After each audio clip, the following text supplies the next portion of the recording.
देश से लेकर दुनिया तक राजनीति के गलियारों की खबर, हर उस बड़ी खबर पर हमारी पैनी नजर है। हमारे इस कार्यक्रम में शहर शहर से रिपोर्टर जुड़ेंगे, जिनसे हम बड़ी खबरों पर अपडेट लेंगे। जम्मू श्रीनगर से अजहर हुसैन हमारे संवाददाता हमारे साथ जुड़ गए हैं। इसके अलावा चंडीगढ़ से ईशा ठाकुर हमारी संवाददाता हमारे साथ जुड़ गई है और सचिन प्रयागराज से हमारे संवाददाता हमारे साथ जुड़ गए हैं। बहुत बहुत स्वागत है आप सभी का। सबसे पहले ईशा, आपके पास आते हुए क्या अपडेट है ईशा आज?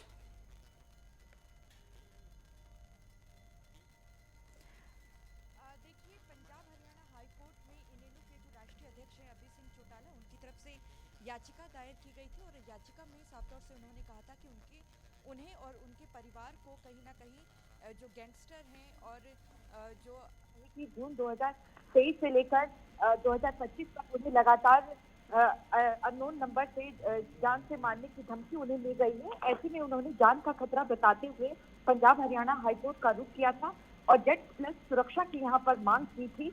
और ऐसे में पंजाब हरियाणा हाईकोर्ट ने अभी उनकी याचिका पर सुनवाई की है। अभी हाईकोर्ट की तरफ से केंद्र सरकार के साथ साथ यूपी और हरियाणा सरकार को नोटिस जारी किया गया है और साथ ही साथ डीजीपी हरियाणा को भी नोटिस जारी कर इस पूरे मामले में जवाब मांगा है। अगर हम अभय सिंह चौटाला की बात करें तो उन्होंने अपनी याचिका में नफे सिंह राठी का भी जिक्र किया है, जिनके हरियाणा में जो कि इनेलो के प्रदेश अध्यक्ष रहे हैं नफे सिंह राठी, और हमने देखा था किस तरीके से गोलियों से उन्हें भून दिया गया था और जिस तरीके से उन्हें उनका मर्डर हुआ था हरियाणा में। ऐसे में अभय सिंह चौटाला ने भी अपनी जान को खतरा बताया है और सीधा हाईकोर्ट का रुख कर यहाँ पर मांग की गई है। जेड पर प्लस सुरक्षा की यहाँ पर मांग की गई है उनकी तरफ से। हालांकि देखिए, सुरक्षा उनको अभी भी मिली हुई है, लेकिन अतिरिक्त सुरक्षा की यहाँ पर और जेड प्लस सिक्योरिटी की यहाँ पर मांग की गई है और खासतौर से केंद्रीय सुरक्षा बल उन्हें दिया जाए, ऐसी उनकी मांग है। बहरहाल अब देखना होगा कि जब जवाब यहाँ पर केंद्र सरकार, राज्य सरकार, हरियाणा सरकार और डीजीपी की तरफ से जब जवाब दाखिल किया जाता है तो उसके बाद सुनवाई में क्या रहता है। इसके अलावा देखिए, चंडीगढ़ की अगर बात करें तो इसे सिटी ब्यूटीफुल के नाम से जाना जाता है। पंजाब हरियाणा की संयुक्त राजधानी है। पंजाब हरियाणा दोनों की जो सरकारें हैं यहाँ पर बैठती हैं, लेकिन कुछ बीते दिनों की अगर बात करें तो यहाँ पर कानून व्यवस्था लगातार शर्माती हुई नजर आ रही है। क्योंकि शाम भी हमने देखा कि शाम के वक्त सेक्टर 26 में एक युवक जो कि पुलिस कर्मी का ही, रिटायर्ड पुलिस कर्मी का ही बेटा बताया जा रहा है और इंद्रजीत उसका नाम है, उसकी गोलियों से भून कर हत्या यहाँ पर कर दी गई। और ऐसे में कानून व्यवस्था को लेकर भी कई सवाल यहाँ पर अब खड़े हो चुके हैं कि सिटी ब्यूटीफुल के नाम से जिस चंडीगढ़ को जाना जाता है, वो उधर कहीं ना कहीं जो कानून व्यवस्था है वो शर्माती हुई अब यहाँ पर नजर आ रही है। अब देखिए, जो कल घटनाक्रम हुआ है, एक युवक को यहाँ पर जो उसकी गाड़ी का पीछा कर रहे थे कुछ युवक, उनकी तरफ से गोलियों से भून दिया गया। और ऐसे में इस तरीके का घटनाक्रम शहर में होना कहीं ना कहीं अपने आप में सवालिया निशान खड़ा करता है। और लगातार यहाँ पर गोल्डी बराड़ और लॉरेंस बिश्नोई पोस्ट करते हुए नजर आ रहे हैं। उनके गैंग से जुड़े जो गुर्गे हैं वो लगातार पोस्ट कर रहे हैं और उनका कहना है कि ये एक गैंग वॉर है और आपसी मतभेद के चलते ही ये जो बीते कल जिस युवक की हत्या हुई है उसे बताया जा रहा है कि उसने लॉरेंस बिश्नोई को धोखा दिया, उसके चलते ही ऐसा हुआ है। दूसरी तरफ गोल्डी बराड़ की अगर बात करें, जो नामी गैंगस्टर है, उसका भी कहना है कि उसकी तरफ से लॉरेंस बिश्नोई को कोई धोखा नहीं दिया गया था और इस जो शख्स है, जो मासूम व्यक्ति है, उसकी हत्या की गई है। एक तरीके से कह सकते हैं कि जिस तरीके से पंजाब को एक बार पंजाब को जाना जाता था गैंग वॉर के लिए, जो गैंगस्टर के लिए पंजाब को जाना जाता था, वैसा ही नजारा आप देखिए चंडीगढ़ में देखने को आए दिन मिल रहा है। लगातार यहाँ पर कई घटनाक्रम हो रहे हैं और ऐसे में कई सवालिया निशान अब कानून व्यवस्था को लेकर भी खड़े हो गए हैं। दूसरी तरफ देखिए, पंजाब में विधानसभा चुनाव 2027 में होने हैं, लेकिन सरगर्मियां अभी से यहाँ पर तेज हो चुकी है। जिला परिषद और ब्लॉक समिति के चुनाव दिसंबर में होने हैं, लेकिन उससे ठीक पहले कैप्टन अमरिंदर सिंह, जो कि पंजाब के पूर्व मुख्यमंत्री रहे हैं, अब हालांकि पंजाब बीजेपी में वो हैं, बीजेपी में इस वक्त वो बीजेपी नेता के तौर पर अब जाने जाते हैं, क्योंकि 2022 विधानसभा चुनाव के बाद उन्होंने जो अपनी पार्टी बनाई थी उसका विलय बीजेपी में कर दिया था। लेकिन आए दिन उनकी तरफ से जो बयान दिया जाता है उससे कहीं ना कहीं आपसी गुटबाजी पंजाब में भी नजर देखने को मिलती है। और कैप्टन अमरिंदर सिंह का कहना है कि अगर पंजाब में बीजेपी को 2027 के विधानसभा चुनाव में जीत हासिल करनी है तो उसे शिरोमणि अकाली दल के साथ गठबंधन करना ही होगा। अगर बीजेपी ऐसा नहीं करती है तो 2027 तो दूर की बात है, 2005 साल बाद और जो 2032 में चुनाव होंगे उसमें भी बीजेपी अपनी जो सरकार है वो अकेले नहीं बना सकती है। इस तरीके की जिस तरीके से उन्होंने बयानबाजी दी है उससे कहीं ना कहीं जो बीजेपी के जो पुराने नेता हैं वो उसे नाराज चलते नजर आ रहे हैं। उनका कहना है कि जो बीजेपी के तमाम नेता हैं उनका कहना है बीजेपी अपने दम पर 2022 का चुनाव लड़ी थी और 2027 का भी वो लड़ना चाहती है, क्योंकि कई ऐसे नेता हैं जिन्होंने अभी से ही तैयारियां अपने अपने हलकों में शुरू कर दी है और वो दावा अपनी टिकटों के लिए वहां से करने वाले हैं। अगर शिरोमणि अकाली दल के साथ गठबंधन होता है, क्योंकि 117 यहाँ पर सीटें हैं विधानसभा की, अगर गठबंधन होता है तो जिन सीटों पर बीजेपी के कई जो नेता हैं वो काफी लंबे समय से जो है काम करते हुए नजर आ रहे हैं, वो कहीं ना कहीं नाराज हो जाएंगे। और ऐसे में उनका कहना है कि अगर कैप्टन अमरिंदर सिंह भी बीजेपी में शामिल हुए तो कहीं ना कहीं वो सत्ता को भोगना चाहते हैं और आए दिन जो उनका बयान है उससे बीजेपी को कहीं ना कहीं नुकसान होगा। और आज पंजाब बीजेपी की बड़ी बैठक भी इस वक्त थोड़ी ही देर में चंडीगढ़ की जो पंजाब का मुख्यालय है बिल्कुल बीजेपी का, ईशा, वहां यानी पर कि शुरू होने वाला 2027 की तैयारी अभी से सारी पार्टियां करने में जुट गई हैं। आपसे ज्यादा जानकारी ले लेंगे। अजहर, आपके पास आऊंगी। इसके अलावा यूपी से हमारे स्टेट हेड राघवेंद्र प्रताप सिंह भी हमारे साथ जुड़ गए हैं, उनसे भी ज्यादा जानकारी ले लेंगे। लेकिन सबसे पहले आपके पास आऊंगी। अजहर, क्या कुछ अपडेट है, क्या खबरें हैं आज की खास? देखिए सोनिया, जम्मू कश्मीर के अहम खबरों की ओर बात करें, सबसे पहले जो रिजर्वेशन का जो मुद्दा जो जम्मू कश्मीर में बना हुआ था, जिसको लेके आगा रुहुल्ला भी जो नेशनल कॉन्फ्रेंस से खफा नजर आ रहे थे और काफी सारी जो बयानबाजियां हैं वो सामने आई। बिलाकर जो है आज जो है कल यानी एक कैबिनेट मीटिंग होगी और इससे पहले जब कैबिनेट मीटिंग हुई थी इस के हवाले से सौंपी गई थी और इसमें साफ और स्पष्ट कहा गया था कि आने वाले दिनों में जो है इसके जो है रिपोर्ट जो है वो पेश की जाएगी। 25 जून को कैबिनेट सब कमेटी ने जो है रिपोर्ट सबमिट की थी और उसके बाद में ये रिपोर्ट जो है लॉ डिपार्टमेंट को सौंपी गई थी और लॉ डिपार्टमेंट ने जो है वहां से भी रिपोर्ट वापस आई है और कल यानी श्रीनगर के सिविल सेक्रेटरीट में एक मीटिंग होगी जिसकी जो उमर अब्दुल्ला खुद इस होंगे और इसके बाद में जो रिपोर्ट है वो सामने लाई जाएगी। ठीक है अजहर, आपसे इसी पर ज्यादा जानकारी ले लेंगे। वाराणसी से हमारे संवाददाता सचिन पांडे भी हमारे साथ बने हुए हैं, उनसे भी ज्यादा जानकारी ले देते हैं। सचिन, क्या खास खबरें हैं, क्या अपडेट है? और आज भव्य कार्यक्रम का शुभारंभ सीएम योगी करने वाले हैं, उसको लेकर क्या कुछ तैयारियां अभी धरातल पर नजर आ रही हैं? बिल्कुल, देखिए आज तमिल संगमम का चौथा संस्करण स्टार्ट होने जा रहा है, जिसमें कि आज धर्मेंद्र प्रधान और मुख्यमंत्री योगी आदित्यनाथ आज वाराणसी में होंगे। उसको लेकर के पूरी तैयारियां जो है कर ली गई है और जनप्रतिनिधि यहाँ पर मौजूद रहेंगे तमिल संगमम का जो प्रगाढ़ता है उसको दिखाने के लिए। और लगातार कह सकते हैं इस चीजों को लेकर के काशी इसको पूरी तरह जो है दुल्हन की तरह सज चुकी है। मुख्यमंत्री यहाँ पर आज पहुंच रहे हैं, इसको लेकर के लगातार वाराणसी की जो स्थिति है, मोहित अग्रवाल उन्होंने कल पुलिस प्रशासन को ब्रीफिंग कर दिया था और घाट पर भी उन्होंने कड़ी निगरानी रखी थी, क्योंकि लगातार जिस हिसाब से यहाँ पर तमिल संगमम का संस्करण स्टार्ट होने जा रहा है और उसको देखते हुए यहाँ पर मुख्यमंत्री और धर्मेंद्र प्रधान और तमाम जनप्रतिनिधि यहाँ मौजूद रहेंगे।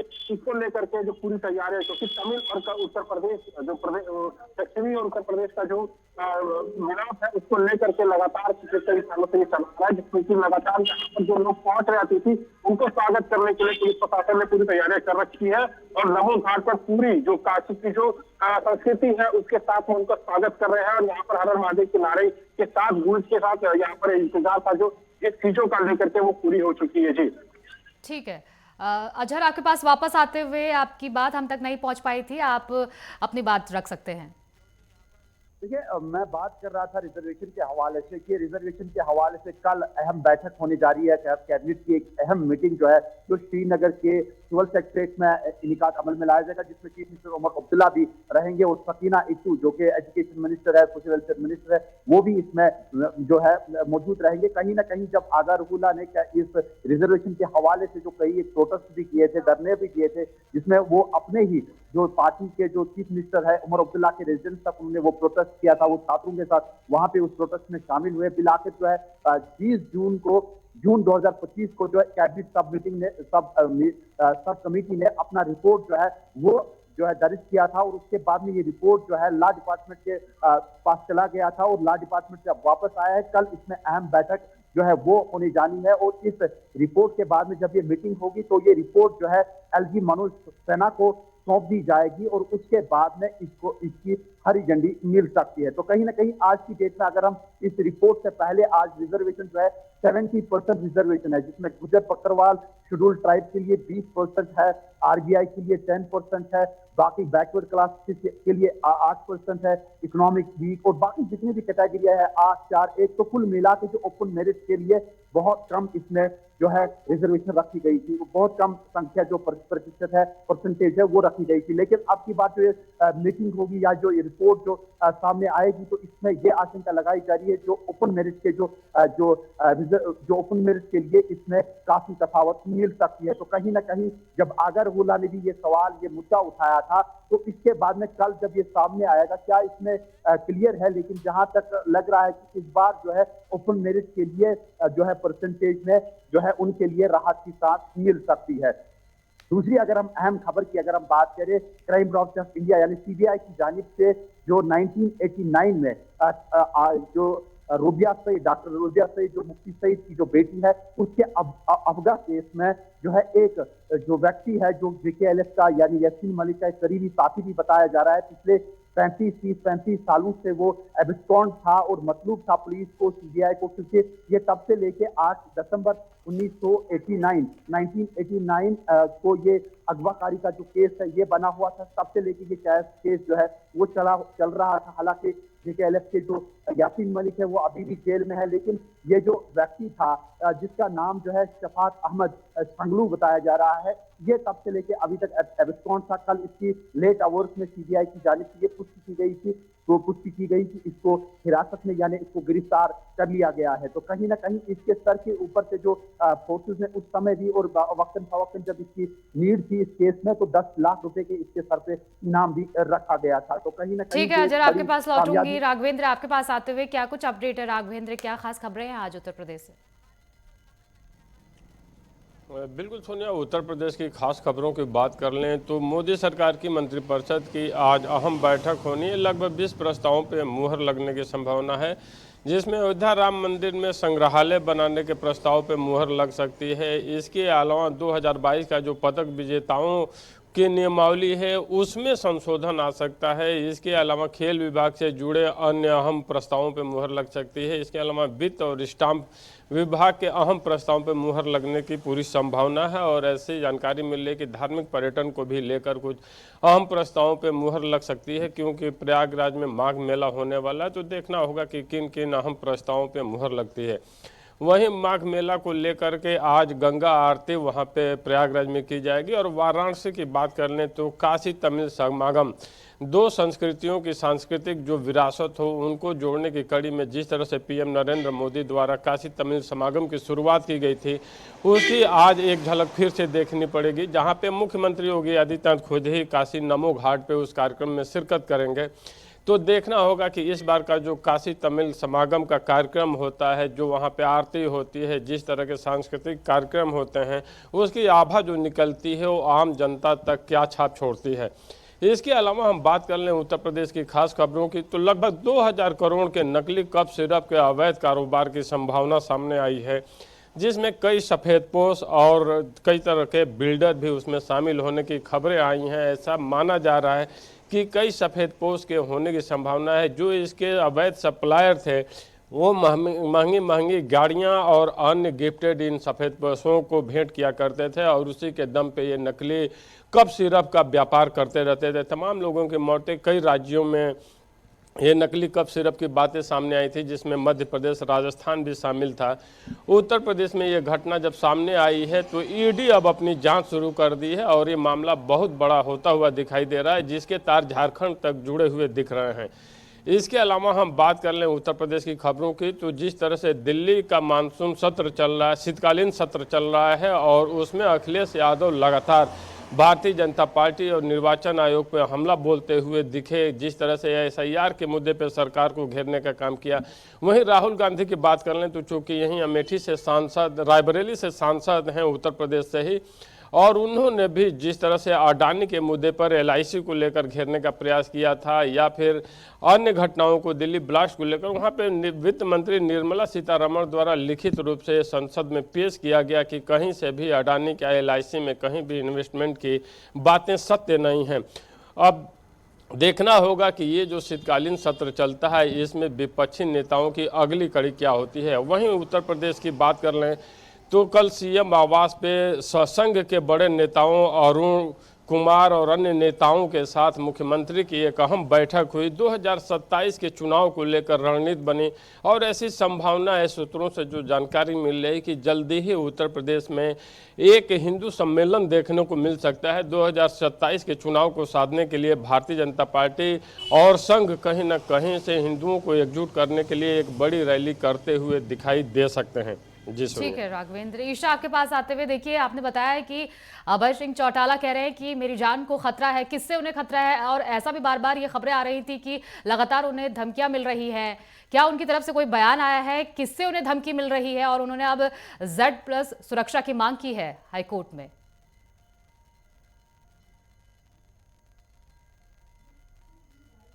याचिका पंजाब हरियाणा हाईकोर्ट में उनकी तरफ से साफ तौर से जिक्र किया गया है कि विदेशी नंबरों से उन्हें कॉल आ रही है और उन्हें जान से मारने की धमकी, और उनके परिवार को ये धमकी दी जा रही है कि ये लास्ट वार्निंग अभय सिंह चौटाला को दी गई है और उन्हें कभी भी मौत के घाट उतारा जा सकता है। इस तरीके का उन्होंने याचिका में भी कहा है। और जून 2023 की बात का उन्होंने जिक्र किया है कि जून 2023 से लगातार इस तरीके की कॉल्स आ रही है।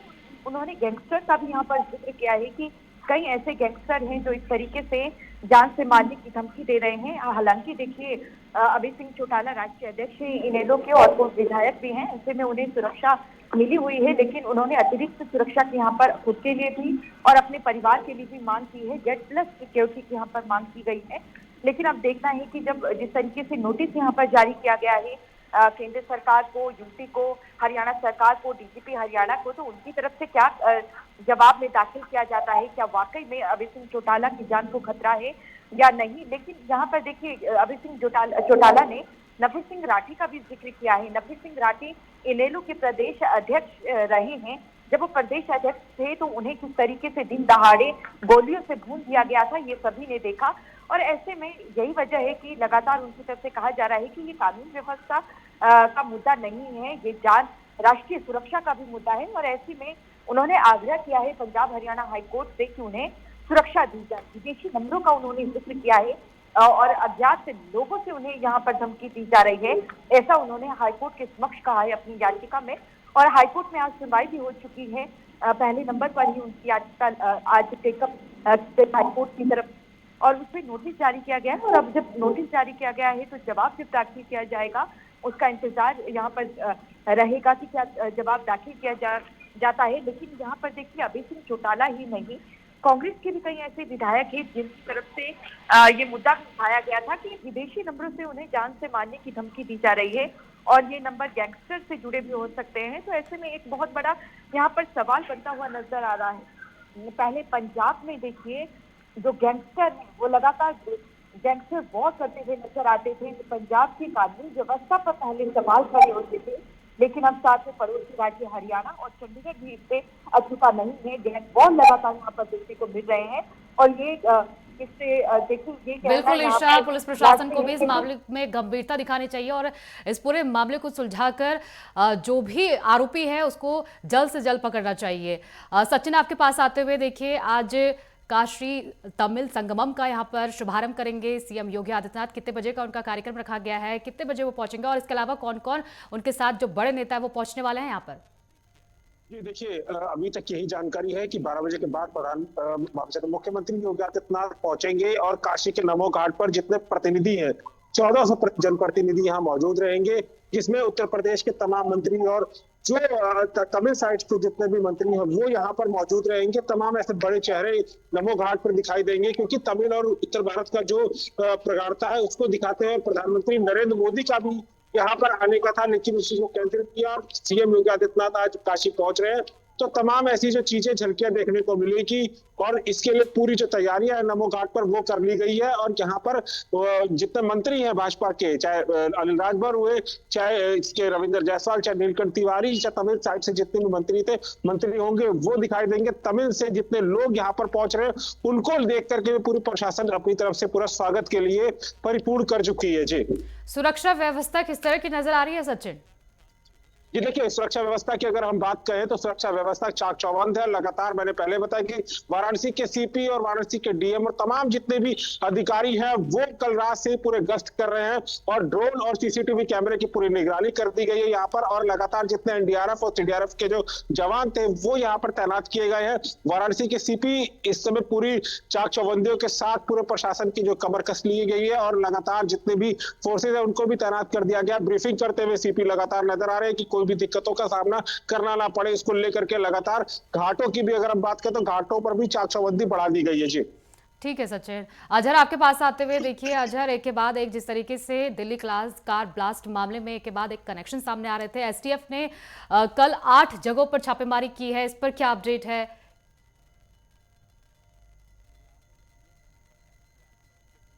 बल्कि एनआईए की जानिब से कल जम्मू कश्मीर यानी घाटी के तकरीबन 8 लोकेशन पे जो है ये दबिश की है। और ये दबिश जो है बिल्कुल कार ब्लास्ट जो दिल्ली में हुआ था तो उसके रिलेटेड है, क्योंकि इसमें ऑलरेडी जो डॉक्टर जो बंद है उसमें एक ड्राइवर भी है, जो गाड़ी के बाकी जितने भी 8 व्यक्ति है उनके घरों की यहाँ पे छापामार कार्रवाई की गई है। और कई एक जो है डॉक्यूमेंट वगैरह उसको भी खंगाला गया है। इस तरीके के जो कनेक्शन है लगातार कल लेट आवर्स तक जो ये छापामार कार्रवाई है वो अंजाम दी गई, जिसमें अनंतनाग, पुलवामा, शोपियान इन इलाकों में ये जो है पूरी तरीके से ये कार्रवाई की गई है। आपको मैं ये भी बताता चलूं कि उधमपुर, जम्मू क्षेत्र के उधमपुर में जो है आने वाले समय में प्रशासन की ओर से, या हम यूं कहेंगे कि सेंट्रल गवर्नमेंट की जानिब से एक और सौगात वो इस प्रकार से कि आने वाले दिनों में जो लैंड आइडेंटिफाई हुई है तो उसके लिए वहां पे एयरपोर्ट बनने जा रहा है। और जिसकी वजह से इस उधमपुर के इस इलाके में इस एयरपोर्ट से फिर जो वहां का बिजनेस है वो फल फूल सकता है। लेकिन ये क्लियर हो गया है और आइडेंटिफिकेशन ऑफ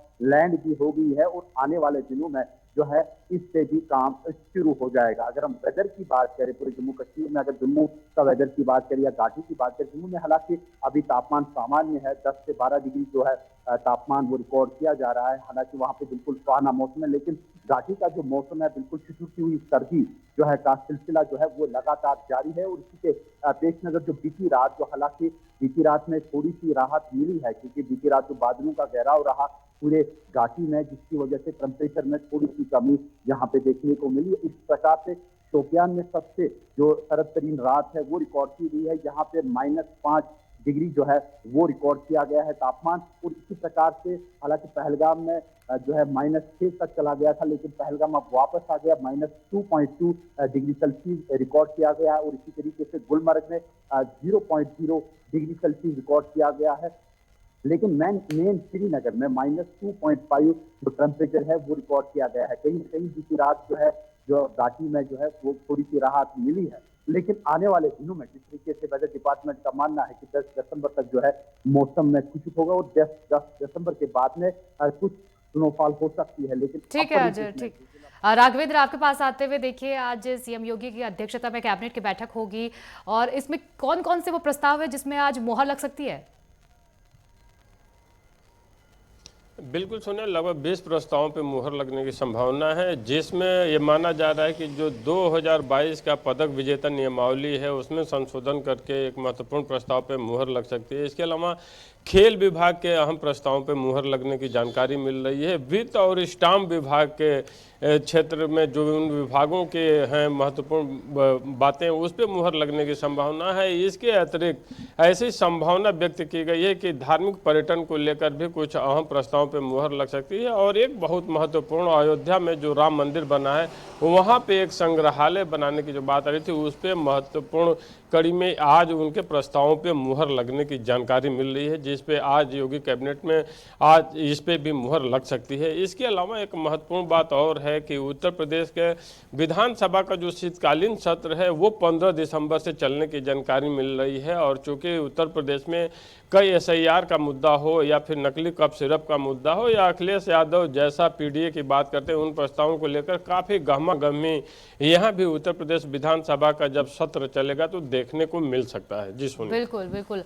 कहा जा रहा है कि 15 तारीख के बाद से यूपी में विधानसभा का सत्र शुरू होगा और विपक्ष को भी अपने मुद्दे रखने का मौका यहाँ पर मिलेगा। बहुत बहुत शुक्रिया आप सभी का इन तमाम जानकारी को हमारे साथ साझा करने के लिए।